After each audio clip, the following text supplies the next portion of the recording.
personal voice. I think this is a bad idea, Kevin. Sabi ko nang sagutin nito ang tawag ko. Ito ang nagsuggest na kung gusto ko mapalapit si Bella sa akin ay gawin ko siyang secretary ko. Boss, subukan mo lang. Parang wala akong magagawang matinong trabaho kapag siya ang secretary ko.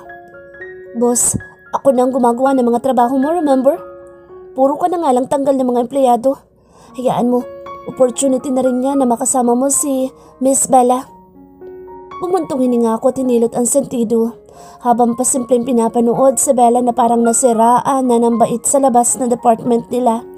May papaypay pa ito na waring naiiyak. Ano na naman kayang drama ito? Bella's personal voice. Pinipilit ko talagang maiyak. Last month kasi may natanggal kaming katrabaho dahil sa health issue na kumpanya na mismo ang nag-decide na tanggalin na siya. Lahat ng mga kasama ko nahabag sa kanya. Binigyan siya ng kung ano-ano, kaya susubukan ko kung effective ba sa akin. Pasingot-singot na pumasok ako sa department namin. Naiiyak na humakbang patungo sa cubicle ko. Hoy, anong ganap? Salubong na Lana sa akin. Humihikbing yumakap ako dito. Tikom pa rin ang bibig. Nagsilapitan na ang mga kasamahan namin. Naku, huwag kang umiyak. Kawalan ng kumpanya yan. Sa husay mo, maraming opportunity na darating sa'yo. Sabi ng isang kasama ko. Binola pa ako. Isa pa nga ito sa palagi nagpapasa ng trabaho sa akin eh. Naku, kuwawa ka naman, Bella. Hindi mo deserve yan. Sawera din ito. Bakit naman kasi late ka? Naiiyak na tanong ni Lana na muli akong niyakap. Mas nilakasan ko pang iyak ko para mas effective. Ito, kakailanganin mo ng pa-requirement na naman yan. Kanya-kanya ng abot na ang mga ito nang maibibigay nila. Yung iba mga pagkain na inilagay nila sa kahon. Nagsimula na rin ako magligpit ng gamit ko. Maraming salamat sa inyo ha. Malungkot pero pilit pa rin ngumiti. Nakakalungkot naman. Masyado na talagang humihigpit ang company natin. Nang makuha ko na ang lahat ng gamit ko, sinulyapan ko sa GM na panay ang iling. Thank you guys. Magkikita pa rin naman tayo. Huwag kayo mag-alala.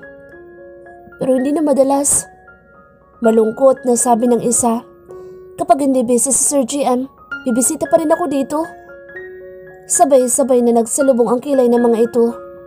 Anong ibig mo sabihin? Nagtatakang sabi ni Lana. Promoted na kasi ako. Secretary ni Sir GM.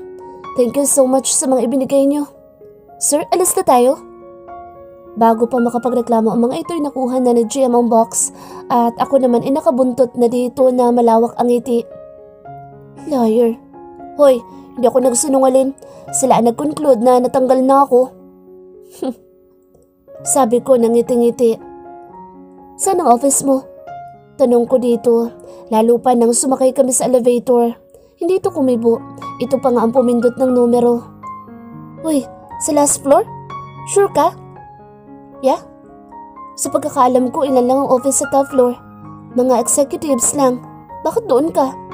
Stop asking. Ang sungit naman ito. Siguro mas maraming pogi doon. Hindi ka pa rin ba tapos sa issue mo na bakla ako? Salubong pa rin ang kilay. Hindi pa, hanggat hindi ko napatutunayan sa sarili ko. Bahala ka nga dyan. Sabi nito sa mabilis na lumabas ng elevator nang bumukas iyon. Malamang hindi naman ito makakalabas kung nakasara iyon. Grabe, napakatalino ko talaga. Malapit lang sa office ng Big Boss ang silid na pinasok namin. Maganda din ang office. May inabutan kami doon na lalaki na abala sa computer nito. Hi, I'm Bella, the secretary. Bella! Saway agad ni GM. Hi, I'm Liam, secretary 2. Hoy, bongga! Number 2 ka? 2. Ulit ng lalaki. Kaya nga, 1, 2. Bella! Muling saway ni GM ngunit hindi ko ito pinansin. Fine. Sumusukong sabi ni Liam, sabay lahad ng kamay. Pero bago ko pa ito makamayan ay hinila na ako ni GM patungo sa isang pinto. Ang mismong office ng lalaki. Taray no? Bossing na bossing ang datingan. Mas malaki siguro ang bayad kapag bumubuking ka. What? Booking? What's that? Booking? Ginagawa ng mga tao kapag gusto nilang makipag-jug-jug. What? Gosh, Bella. OA naman ito? Pa-virgin? Sabi ko sabay upo sa swivel chair. Itimpla mo nga akong kape. Natigilan si GM sa akmang paglakad. Excuse me? May I remind you that you are the secretary here? Mabilis ako napatayo. Oo nga pala. Grabe. Damang-dama ko yun. Feeling ko kasi mas bagay sa akin. Pag-usapang confidence, wala na yata makakatalo sa akin. Waring pagod na napabuntong hininga si GM. Lumapit ito sa akin at bahagyang ginulo ang buhok ko.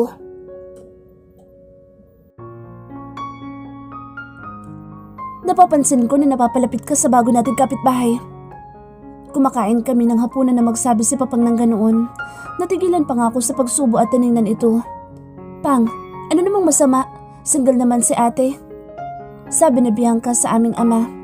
Bianca! Saway ni mamang sa bunso namin. Bakit ba, Mang? Kailan pa magkakajowa si ate kung ganyan si Papang sa kanya? Hindi pwede. Mariing sabi nito. Napabuntong hininga ko. Bianca, tama na. Boss ko yung tao. Wala din kaming ginagawang masama para mag-alala kayo ng ganyan. Pinapaalalahanan lang kita, Bella. Seryosong sabi nito. Sinasabi ko rin ho ito para mapanatag kayo. Wala kaming relasyon na GM. Trabaho lang po ang dahilan kung bakit madalas ko siyang kasama. Alam ko rin po ang limitasyon ko. Kaya hindi nagawang manligaw sa'yo ni Kuya Mando dahil kay Papang. Masyadong mahigpit sa'yo, ate. Sabi ni Bianca na inirapan si Papang. Napabuntong hininga ko. Hindi na natapos ni Mando sa parehong school na pinapasukan ko noong college kami ang education course nito. Nag-transfer nang wala man lang pasabi. Na-disappoint talaga ako dahil itinuturing kong best friend ang lalaki. Nalaman ko na lang na dahil iyon sa lalaking pinakasalan ko na never kong nakilala. Hindi rin naman kasi ako kinausap noong araw ng kasal. Inutusan nito si Papang na kausapin si Mando at palayuin sa akin. Simula noon, hindi ko na alam kung nasaan na ito. Kumain na kayo. Sabi ni Mamang na napayo ko na lang. Nawala na ako ng ganang kumain. Sa totoo lang parang walang pinatutunguhan ng buhay ko. Kailan ko pa makikilala ang lalaki iyon? Pangarap ko din namang magkaroon ng sariling pamilya pero paano ko iyon magagawa kung wala lalaking hinahayaan si Papang na makalapit sa akin? Dahil doon, mas tumibay ang paghahangad kong i-trigger ang taong iyon. Kung may lalaking makalapit sa akin ay tiyak na gagawa na naman ito ng hakbang. Kung iyon ang paraan para makita ko itong muli at makilala ko siya, so be it. Pumanik ako ng silid. Tiyak kong nasa kabilang bahay lang sa GM. Bukas pa ang pinto sa balcony nito kaya naman binuksan ko rin ang akin. Hinawi ang kurtina upang makita nito ang loob ng aking silid. Naligo muna ako, saka nagbihis ng sexy nighties. Kasama iyon sa mga damit na dumarating sa bahay buwan-buwan. Hindi ko isinusuot iyon dahil feeling ko, rebelde ang peg ko. Pero kung mga akit ako, hindi magandang isuot ang mga damit ko na binili ko lang sa ukay-ukay. Napasimangot ako na makaramdam ng discomfort dahil sa suot na panty. Tibak iyon na kulay itim. Bahagya pa ngang tumuwad para ayusin iyon dahil talagang nilalamon ng puwet ko ang tali na nagdurugtong sa aking perlas ng silanganan. Sino ba kasi nakaimbento ng ganitong panty? Hindi na maituturing na panty ito eh. Stress na sabi ko. Tinignan ko ang sarili ko sa salamin and honestly, I am very satisfied na makita ang napakaganda kong katawan. O diba? Buhat na buhat ang sarili. Ang suot kong nighties ay kulay puti. Wala akong suot na bra kaya mas naipakita ang umaapaw kong kaseksihan. Nakalak na ang pinto ng silid ko. Madalas kasi bigla-bigla nalang pumapasok si Bianca. Mas better ng safe. Gavin's personal voice. Kaakyat ko lang ng silid ko. Marami akong tinapos na trabaho sa sala ng bahay. Plano ko nang matulog at magtutungo na sana sa balcony para isara ang pinto nang mapansin kong bukas na bukas pa ang pinto ng balcony ni Bella. Mabilis ako nagkubli na makita ko itong dumaan. Nang muli ako sumilip, muli na naman itong dumaan. Napasinghap ako nang makita ko ang ayos dito. What the hell? Malutong akong napamura. She's just wearing a 90s. Hindi man lang natakpan ng pang-upo nito. Bakit pakaramdam ko, sinapian na naman ang kabaliwan ng asawa ko na ngayon ay huminto pa talaga sa tapat ng pinto. What the hell? Plano ba niya mag-yoga sa ganitong oras? Nang ganyan ang suot? She's crazy. Hindi naman ako nangangamba na baka may ibang makakita dahil ang bahay ko ang nakatapat sa mismong bahay nila. Shit. Pigil ang hininga na pinanood ko ito nang mag-stretching ito. Para akong teenager na namboboso sa babae. Dinampot ko ang cellphone ko at denial ang number nito. Nakasave na ang number nito sa akin noon pa. Pero kunwari, hiningi ko lang para hindi ito magtaka. Yes. Pause ang tinig nito. Mas lalo nagbigay ng kilabot sa akin ang boses nito na mabilis na umabot sa pagkalalaki ko. Dahil waring tukso na pumasok sa balintataw ko ang asawa na umuungol. This is really bad, man. You're fantasizing your wife. You got it really bad. Pwede bang itigil mo yung ginagawa mo? Para kang tanga. Masungit na sabi ko dito. Ano ba yan? Akala ko pa naman effective yung pagtuwad-tuwad ko. Kinakain pa ng puwet ko yung suot kong tibak. Kakainis. Hindi ka man lang ba naaakit? Halata sa boss nito ang frustration nang tingnan ko sa balcony ay nakaupo na sa kama. Yakap-yakap nito ang isang unan at mahaba ang uso na direktang nakatingin sa akin. Pasimple ako napatingin at napangiti. Saka nagpa siyang magtungo sa balcony. Tumayo ito at inilapag sa kama ang cellphone. Pagbalik nito, nakasuot na ito ng robe at muling dinampot ang cellphone saka nagtungo din sa balcony. Itinukod nito ang siko sa balustre. Ganoon din ang ginawa ko. Ano ba kasi ang plano mo? Ang plano ko akitin ka. Saka gusto ko lang makatiyak na hindi ka bakla. Pero dahil hindi ka naakit sa alandog ko, ibig sabihin lang noon ay mas bet mo nga ang alagad ni Adan. Hindi ako bakla. At saka hindi mo kailangan gawin yan. Bumuntong hininga ito na wari nag-iisip. Nainis ako kay Papang. Pwede bang pumunta ako dyan sa bahay mo? Why? Dyan ko nalang ikukwento. Baka magalit ang Papang mo. Hindi niya malalaman.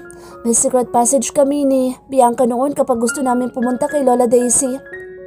Sabi nito at saka dali-daling umalis ng balcony. Napailing na lang ako na ibinaba ang tawag. Kailangan ko maitabi ang mga gamit ko sa sala. Baka magtaka ang dalaga kapag nakita niya ang mga papeles na nandoon. Guess what? Hindi man lang nagpalit sa Bella. Plano yata niya akong baluin sa mga kalukuhan niya. Tanging robe lang ang suot nito. Saan ka dumaan? Takang tanong ko dito. May tanim kasi kami sa likod ng bahay. Hanggang dito sa gilid, may butas ang bakod na hinayaan ng ganoon nila Papang at Lola Daisy. Doon kami dumadaan ni Bianca kapag ayaw namin makita yung mga chismosa naming kapitbahay. Pinapanood ko lang ito sa gagawin nito. Saan ka pupunta? Takang tanong ko na makita itong patungo sa hagdan. Sa kwarto mo. Ayoko tumambay sa sala mo. Gusto ko sa kwarto. Nakangising sabi nito kaya naman huminga ako ng malalim. Kakayanin ko pa ba magtimpi sa ginagawa nito? Sumunod ako dito pero pinagsisihan ko din agad dahil habang nauuna ito. Pagtingala ko, kitang-kita ko ang matambok nitong pang-upo. Kaya ba binigyan ako ng Diyos na mahabang pasensya ay dahil kay Bella? Malalaman kaya ng Diyos na yung pisi ng pasensya ko ay malapit ng mapatid? Hindi rin kakayanin ng cold shower ang nararamdaman kong torture ngayon dahil sa sarili kong asawa. Nang makapasok ako sa silid, nagtungo ako sa balcony at isinara ang pinto. Baka masilip ng kasama ni Bella sa bahay na nandito si Bella. Nag-away kayo ng Papang mo? Tanong ko dito. Mas piniling maupo sa couch katabi ng coffee table ko. Ang layo mo naman. Reklamo nito na dumapa sa kama ko. Baliwala dito kung nakaangat na ang robe nito. Huminga ako ng malalim bago na pa siyang lumapit dito. Kunin ang kumot at itakip sa pang-ibabang parte ng katawan nito. Napabungis-ngis pa ito. I think sinasadya talaga nito na i-torture ako sa mga ganitong gesture niya. Kung hindi ka, Bex, iisipin ko na talaga na noong nagbuhos na mahabang pasensya at pagtitimpi ang Diyos ay gising na gising ka at nagsahod ka ng drum. Bakit mo ba kasi ito ginagawa? Well, nangihinayang kasi ako sa lahi mo. Di ba sabi ko sa'yo, pogi ka? Nakakapanginayang ang lahi mo. Kaya baka sakali na magising ang manly side mo kapag sinudyos kita. Sabi nito sabay upo. Lumantad ang 90s nito dahil hindi naman nakatali ang robe. Inipit na mga kamay ang dibdib. Napahinga ako ng malalim. Sa utak ko, wish ko na lang na sana naging panadero na lang ako. At least kapag dinakma ko ang dibdib nito, iisipin ko na lang na monay ang nilalamas ko. Patawarin sana ako ng nasa itaas. Nagkakasala ako sa tuksong dala ng sarili kong asawa. Bella's personal voice. Huminga ng malalim si GM, saka nag-iwas ng tingin. Nakakatawang pagmasdan ang lalaki na halata namang nagtitimpi. Tumayo ako na mabilis na sinundan nito ng tingin. Aalis ka na? Takang tanong nito. Hindi na itago sa boss ang disappointment. Nope, stress na yung puwet ko. Bago pa makaiwas ng tingin si GM, mabilis ko nang hinubad ang suot kong tibak, sabay bulsa sa robe na suot ko. Bella! Frustrated na sabi nito. Dali-daling tumayo at lumapit sa isang cabinet nito. Nanguha ng boxer short nito at inihagis sa akin. Puro ka talaga kalokohan. Natatawang isinuot ko iyon. Medyo maluwag pero hinayaan ko na lang. Saka umupo sa kama nito. Hindi ka naaakit sa akin? Siguro kapag sa iba ko ito ginawa, hindi ako madidisappoint. Sabi ko dito. Halata naman kasing nagtitimpi lang ito.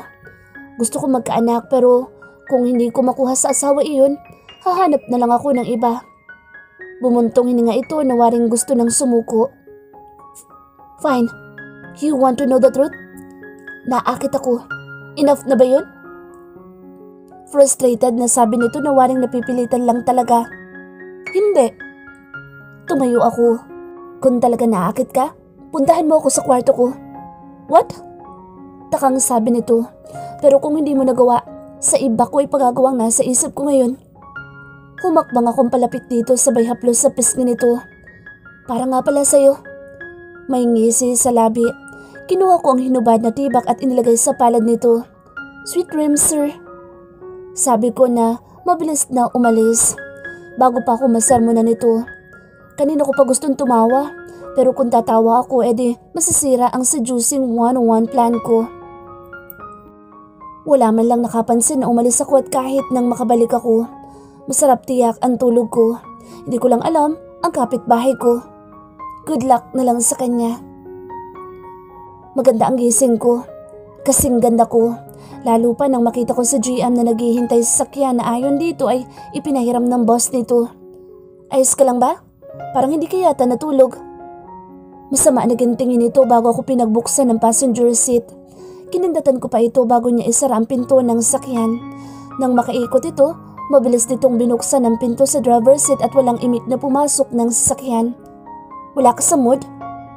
Biro ko pa dito. Don't talk to me.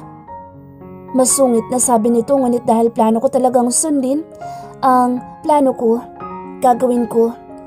Number 1, maging touchy ka. Kung may pagkakataon, dakmain mo na. Number 2, baluin mo ng sobra, gamitin ang ganda. Number 3, kung pinagpala ka sa dibdib, dibdiban ka sa labanan kaya iliyad mo, don't be shy. Number 4, regaluhan mo na magandang remembrance. Number 5, kapag may pagkakataon ka, awitan mo. Number 6, mag-isip ka ng endearment mo sa kanya na magugustuhan talaga niya. Honestly, marami pa yung nasa listahan ko. Nagawa ko na yung number 2, 3, and 4. Yung 1, paghahandaan ko iyon. Sa 5 ako naguguluhan. Paano ko magagawa yung number 5? Hindi naman ako marunong umawit. Baka pwedeng sayawan ko na lang. Pakiramdam ko sa pananahimik mo na yan, may iniisip ka na namang kalokohan. Sabi ni GM na ikinangisi ko. Wala kaya? Iniisip ko lang kung ano mga dapat gawin. Kung hindi ka pupunta mamayang gabi, hahanap na lang ako ng iba. Mabuti na lang at naka-seatbelt ako dahil kung hindi ay baka naihampas na mukha ko. Problema mo? Nakasimangot na tanong ko dito. Shit. Pinalo pa nito ang manibela. Saka masamang tumingin sa akin. Fine, pupunta ako mamaya. Huwag mong isara ang pinto sa balkon ninyo. Napangisi ako sa sinabi nito. Kung pupunta ito, baka pwedeng magawa ko ng number 1 at ang iba pang laman ng listahan ko. Bigla tuloy ako na-excite. Nice to hear that, Papa. Natigilan na naman ito at masamang tumingin sa akin. Sabi kasi sa number 6, mag-isip ng endearment na magugustuhan nito. So bakit ko pa pahirapan ang sarili ko kung pwede naman na papa? Stop that, Bella. Kung ayaw mong tanggalin kita sa trabaho yung magpakatino ka, utang na loob. Well, ilang taon na ako nagpapakatino pero hindi ako masaya. Susubukan ko namang maging masaya ngayon. Nakangiting sabi ko. What do you mean hindi ka masaya? Secret? Nakangising sabi ko sabay iwas ng tingin. Wala na kaming kibuan hanggang sa makarating ng office at nagsimulang magtrabaho. Calvin's personal voice. Kanina pa tahimik si Bella. Simula nang dumating kami hanggang sa magtrabaho na. Kapag wala itong ginagawa, nakikita ko itong seryoso sa hawak nitong maliit na notebook. Para itong nagma-memorize ng kung ano. Minsan nahuhuli ko itong titingin sa akin na sa lubong ang kilay pero tahimik lang talaga ito. Lunch break. Ipinasok na ni Liam ang pananghalian ko kasama na ang pagkain ni Bella. Nasa labas na parte ang table ni Liam habang nag-set up ng isang table sa mismong office ko para sa dalaga. Lunch na. Pukaw ko kay Bella na agad namang tumayo at nagtungo sa couch. You okay? Worried na tanong ko dito. Napakatahimik nito. May iniisip lang ako. Seryosong tugon ng dalaga. At ano naman yun? Hindi ko alam kung bakit kinakabahan ako pero kapag sa Bella ang pinag-uusapan lahat nakakakaba dito. Nakita ko na yan pero hindi ko pa nahahawakan. Ang alin? Seryosong tanong ko dito. Gusto kong hawakan niyang halimaw mo. What? Gulat na sabi ko dito. Mabilis namang tumango ang dalaga na waring nakahinga nang maluwag nang masabi nito ang nasa isip nito. Yun ba ang kanina pa nito iniisip? Para manahimik ito ng ganoon katagal? Tumpak. Why? Pandagdag lang sa book of experience. Excuse me? Nagsisimula na namang sumakit ang ulo ko dahil sa kalokohan nito. Hindi lang yung sa taas kundi yung sa baba na din. Mabilis akong umupo at dumampot ng pillow at ipinatong sa lap ko. Gusto ko lang malaman kung matapang ba yung halimaw mo. Hindi mo na kailangan malaman. Kailangan. Si Liam na nga lang. Siya na lang tatanungin ko. Tatayo na sana ang dalaga nang hawakan ko ang kamay nito. Without thinking, inalis ko ang pillow at inilagay ang kamay nito sa ibabaw ng pantalon ko. Namilog ang mata nito at dahan-dahang napatingin sa akin. Hinihintay ko ang reaksyon nito pero mukhang yun din ang balak nitong makita sa mukha ko lalo pa nang gumalaw ang kamay nito.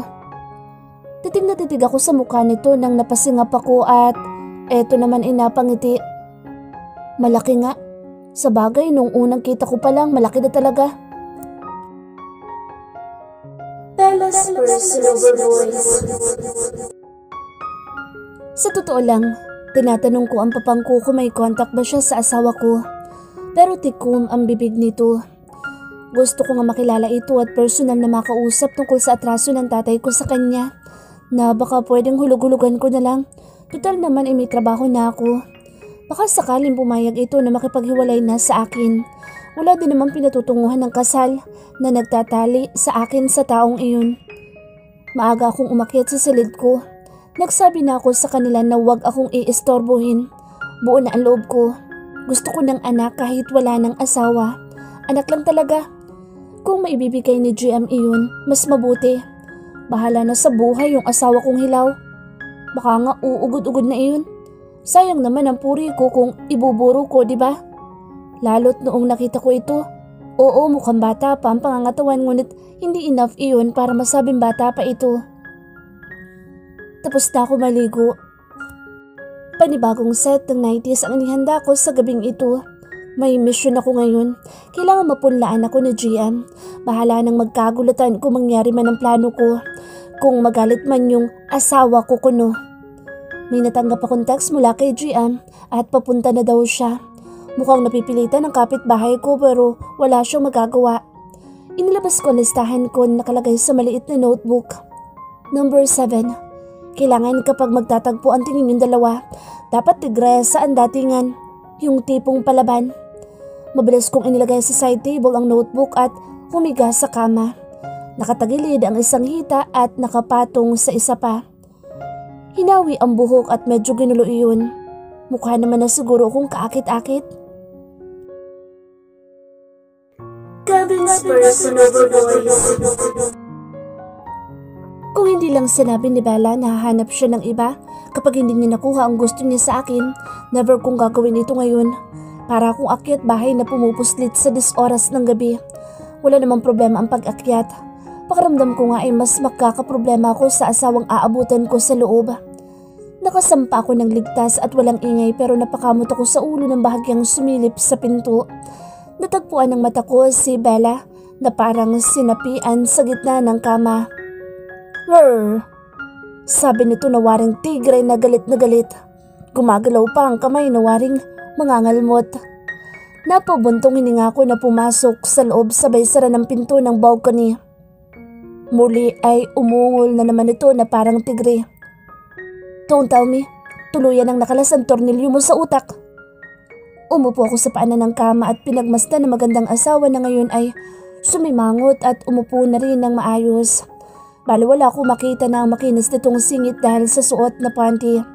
Baka tibak na naman iyon. Bakit ba naisipan ko pang ganoon ang ipadala dito? "Ano bang una natin gagawin?" Excited na tanong nito. Sobrang bilis magbago ng mood. Minsan nakakabahala na rin talaga. "I don't know," sabi ko sabay iwas ng tingin. "Wait." Mabilis itong tumayo at may tiningnan sa bag nito na ginagamit sa opisina. "What is that?" Tanong ko dito. Iwinagayway pa nito ang CD na naka-plastic lang. "Manood tayo." Galing ito kay Lana.